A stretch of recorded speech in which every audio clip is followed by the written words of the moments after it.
नमस्कार. आज आपण आलो आहोत सिद्धेश्वर गणेश मंडळ कळंत्रवाडी जाणून घेण्यासाठी की जी आजपर्यंतची मंडळाची 25 वर्षाची अखंडित जी वाटचाल आहे त्या वाटचालीमागचं रहस्य आणि त्यांनी या 25 वर्षात मंडळाने राबवलेले जे सामाजिक उपक्रम आहेत ते थोडं आपण जाणून घेऊ या मंडळाच्या कार्यकर्त्यांकडून. तर विशाल, आम्हाला सांगा की कशा पद्धतीने तुम्ही तुमच्या 25 वर्षाच्या यशस्वी वाटचालीच्या पाठीमागचं काय गमक काय आहे ते थोडं लोकांना सांगा. नमस्कार, मी सिद्धेश्वर गणेश मंडळाचा कार्यकर्ता.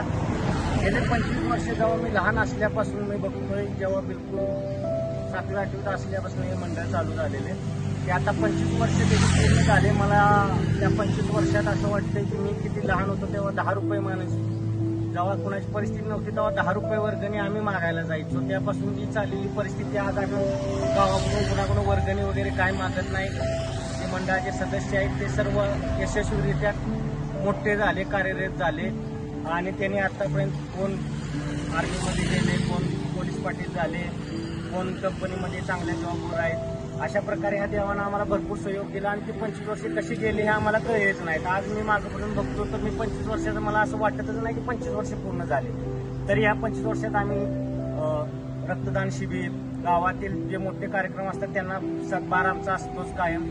तरी आता या 25 वर्षाच्या रौप्य महोत्सवी वर्षात आता ह्या वर्षी आज चित्रकला स्पर्धा आहे, उद्या रांगोळी स्पर्धा, परवा 3ऱ्या दिवशी संगीत खुर्ची, 4थ्या दिवशी गणपती गौरी सजावट स्पर्धा आहे, 5व्या दिवशी किरण महाराज केरळकर यांचे कीर्तन आहे, 7व्या दिवशी महाप्रसाद आणि महापूजाचा कार्यक्रम आहे, 8व्या दिवशी संतोष वरुडे प्रस्तुत ऑर्केस्ट्रा सुरसंगम पण ठेवलेला आहे आणि 9व्या दिवशी श्रीची भव्य मिरवणूक आहे. तरी असा हा कार्यक्रम पूर्ण परिसरातील गणेश भक्तांनी घ्यावा अशी मी श्री सिद्धेश्वर गणेश मंडळातर्फे विनंती करतो.